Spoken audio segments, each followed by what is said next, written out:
Hello दोस्तों, ladies and gentleman, नमस्कार, सत श्री अकाल और आदाब। मैं हूं आपका दोस्त एंड आपका होस्ट जसपाल ढिल्लों और आज मैं हाजिर हूं फोटोशॉप हिंदी ट्यूटोरियल्स का क्वेश्चन एंड आंसर सेशन लेके। इसको मैं कोई सीरियल नंबर नहीं देने वाला हूं, ये मैंने बीच में से ये अलग से एक ट्यूटोरियल बना के लेके आया हूं। इसमें मैं कुछ सवालों के जवाब दूंगा जो काफी दिनों से ओवरड्यू थे और उसके बाद एक छोटा सा ट्यूटोरियल भी जो कॉफी मग की जो प्रिंटिंग होती है बाहर, जो पर्सनलाइज कॉफी मग्स होते हैं वो कैसे बनाए जाते हैं।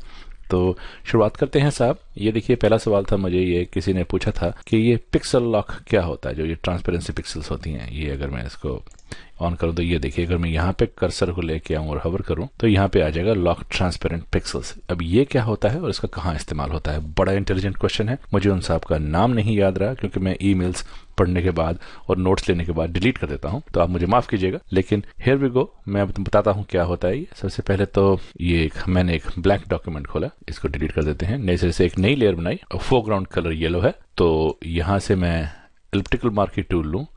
150 पिक्सल का फेदर ठीक है मेरे लिए। मैं इसको यहाँ पे ऐसे ये, और अब क्योंकि फोरग्राउंड कलर येलो है मैं ऑल्ट और बैक स्पेस दबाऊंगा तो ये अब देखिएगा कि ये येलो से भर गया। जैसे ये यहाँ से बहुत गाढ़ा सैचुरेटेड कलर्स हैं, बाहर ये फेदर होते जा रहे हैं, जिसको कि हम हिंदी में बड़ी कॉमनली यूज करते हैं। फेड हो रहे हैं कलर, तो ये इसलिए फेड हो रहे हैं क्योंकि यहाँ पे मैंने पिक्सल्स जो फेदर हैं वो मैंने पिक्सल्स काफी ज्यादा यूज किए थे। 150 पिक्सल का फेदर है। अगर देखा जाए, अगर मैं यहाँ पे क्लिक करूं इसके ऊपर कंट्रोल को दबा के, और अगर मैं यहाँ क्लिक करूं, सिलेक्शन तो हमारी ये थी लेकिन कलर्स इसमें से छन के बाहर तक गए हैं क्योंकि हमने इसको फेदरिंग काफी ज्यादा दे दी थी।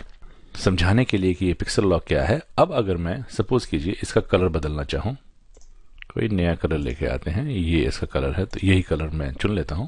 अब देखिए, अगर मैं पेंट बकेट टूल खोलूं और मैं इसको यहाँ पे एक बार क्लिक करूं तो ये देखिए, अगर मैं इसको यहाँ पे क्लिक करूं तो हमारी सिलेक्शन सिर्फ यही है, लेकिन क्योंकि कलर फेदरिंग की वजह से हमारा कलर छन के बाहर तक जा रहा है तो यहां तक तो हमको दिखाई देता है, लेकिन जहां पर नहीं भी दिखाई देता वहां पर भी इसका असर हो जाता है। तो इसलिए ये पेंट बकेट टूल इसके ऊपर काम नहीं करेगा, क्योंकि ये तो एक वेल डिफाइंड शेप थी, राउंड था। अगर मैं इसको कंट्रोल क्लिक करूं और अब अगर मैं इसमें डालूं तो ये देखिए फिर वही एरिया कलर से भरेगा। लेकिन उस केस में अगर हमारे पास वेल डिफाइंड शेप नहीं है, कोई जिगजैग है, कुछ बिल्डिंग्स हैं या कुछ और ग्रुप है जहां जहां पर ट्रांसपेरेंट पिक्सल हैं, जैसे अब इसको यहां देखें तो ये देखिए, ये जो कोने की ट्रांसपेरेंट पिक्सल्स हैं ये ट्रांसपेरेंट ही रहें।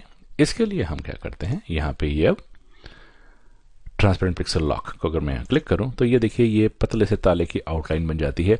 इसको आप लॉक ऑल से कंफ्यूज मत कीजिएगा। इसको मैं लॉक ऑल को देखिए, काफी ये बोल्ड ताला है, ये नहीं, ये सिर्फ ताले की आउटलाइन है। और अब अगर बिना कुछ किए अगर मैं यहाँ पे क्लिक करता हूं तो ये देखिए, जहां जहां ट्रांसपेरेंट पिक्सल्स थी वो इसने लॉक कर दी है। अगर मैं कहीं भी और क्लिक करूं तो वो असर नहीं होने वाला।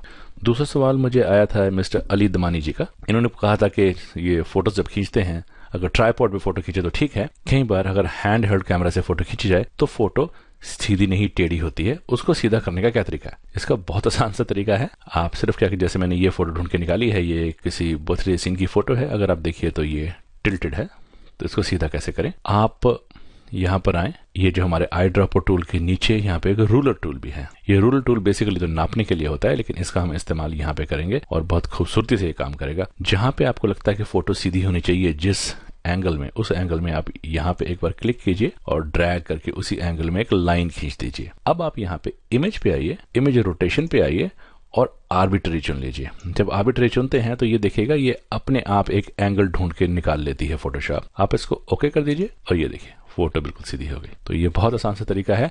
आप अपने आई बॉल करके इसको देख के जैसी आपको फोटो चाहिए वैसे आप इसको सीधा कर सकते हैं। और तीसरा मुझसे किसी ने पूछा था, मिस्टर देवेन पांडे तो नहीं थे, शायद कोई और थे, मेरे को उनका नाम नहीं याद रहा, दौलत सिंह जी थे मेरे ख्याल से। इन्होंने मुझसे पूछा था कि पीएनजी क्या होता है और ये कहाँ पे इस्तेमाल होते हैं। पीएनजी पोर्टेबल नेटवर्क ग्राफिक, ये एक जिफ को कम्प्लीमेंट करने के लिए या कम्पीट करने के लिए बनाया गया फॉर्मेट है। इसका सीधे लफ्जों में अगर मैं जवाब दूं तो ये है, जब भी आप कोई फोटो, ट्रांसपेरेंट फोटो बना के भी अगर आप उसको जेपेग में सेव करते हैं तो जनरली उसके पीछे व्हाइट या ब्लैक बैकग्राउंड अपने आप छप जाता है। हमने तो कोशिश की होती है कि वो ट्रांसपेरेंट रहे, लेकिन वो ऐसा हो जाता है। उसको रिमूव करने का आसान सा तरीका है कि जब आप उसको पिंग फॉर्मेट में सेव करेंगे तो ये होगा कि आप जब भी उसको सेव करेंगे एज ऑन स्क्रीन आपको वो व्हाइट बैकग्राउंड ही दिखाई देगा, लेकिन जैसे भी आप उसको एक फोटो एडिटिंग सॉफ्टवेयर जैसे फोटोशॉप में लेके आएंगे तो वो उसमें ट्रांसपेरेंट आएगा और उसको आप एनिमेट करने के लिए भी यूज कर सकते हैं। हालांकि एनिमेट करने के लिए जिफ ज्यादा पावरफुल है। जिफ है ग्राफिक इंटरचेंज फॉर्मेट। ये बेसिकली अगर आप सिर्फ शौकिया फोटोग्राफी कर रहे हैं, अगर आप ज़्यादा ग्राफिक डिज़ाइन में लोगोज वगैरह बनाने में नहीं है, तो ये आपके किसी खास मतलब का नहीं है, लेकिन आपको नॉलेज देने के लिए ये ट्रांसपेरेंसी को प्रिजर्व करने के लिए पिंक का इस्तेमाल किया जाता है। अब तीसरे हैं हमारे सोनाली अग्निहोत्री जी। इन्होंने काफ़ी पहले मुझे एक रिक्वेस्ट भेजी थी कि कॉफ़ी मग की प्रिंटिंग जो होती है वो कैसे की जाती है। तो वो भी किसी और प्रिंटिंग की तरह ही नॉर्मल प्रिंटिंग है। उसमें सिर्फ आपने ये देखना है कि उसके कुछ साइजेस होते हैं। कॉफ़ी मग का साइज अगर आप देखें 88 मिलीमीटर की हाइट रखिए और 200 मिलीमीटर की लेंथ रखिए। ये मैंने कहीं इंटरनेट से, गूगल से डाउनलोड करके ये इमेज मैं लेके आया था। ये मेरी इमेज नहीं है, ये जिनकी है उन्हीं को उनका क्रेडिट भी जाता है। तो ये इमेज यहाँ तक थी, मैंने इसी को आगे एक्सटेंड करके इसी में से इंफॉर्मेशन लेके इसको आगे एक्सटेंड कर दिया। अब आप इसमें अब कॉफ़ी मग की प्रिंटिंग के लिए ये वैलेंटाइन की थीम पे है, तो चलिए इसी में चलाते हैं। आप एक नई लेयर बनाइए, ऐसे ये टेक्स्ट लेयर बनाई है मैंने।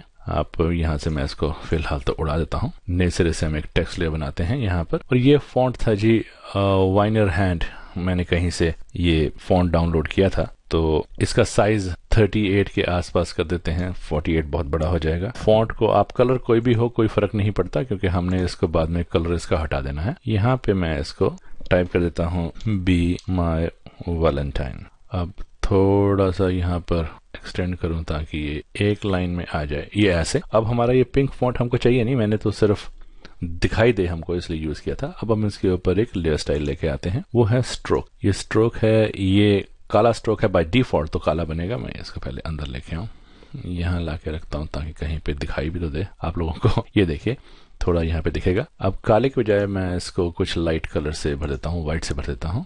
ओके कर दीजिए। साइज इसका 3 से घटा के 1 कर दीजिए। ये अब हमारा काम हो गया, इसको ओके कर दीजिए। अब अगर आपने मेरे पहले ट्यूटोरियल्स देखे हों तो उसमें मैंने आपको ओपेसिटी वर्सेस फिल का डिफरेंस समझाया था, तो वही इसमें हम ओपेसिटी कम नहीं करेंगे, इसका फिल घटा के 0 कर देंगे। तो ये देखिए जो बीच का जो हमारा पिंक सा कलर था वो उड़ गया और ये अब एक प्लेन वैलेंटाइन आउटलाइन फॉन्ट बन गया। अब मैंने इसके ऊपर एक यहाँ पर एक पीछे एक लेयर में ये बनाया था। अब इसके नीचे ही हमने एक लेयर बनानी है न्यू, तो इसलिए कंट्रोल बटन दबा के यहाँ पे नई लेयर बनाइए।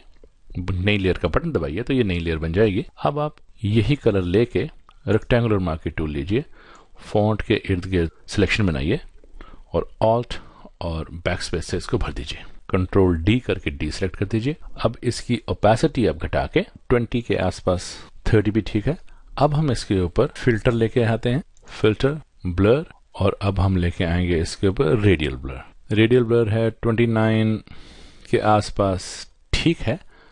ट्राई करके देखते हैं क्या रिजल्ट देता है। मोड स्पिन में रखिएगा ब्लर मेथड और क्वालिटी गुड, ओके कर दीजिए। तो ये देखिए अब आप, अगर मैं थोड़ा सा इसका बड़ा करूं तो ये अब कुछ ड्रीमी सा, बादलों का सा, धुएं का सा इफेक्ट आ जाता है। तो ये एक बेसिकली मग का डिजाइन बन गया। तो ये तो मैंने एक आइडिया देने के लिए बनाया है, आप कुछ भी ऐसे डिजाइन अपने आप बना सकते हैं।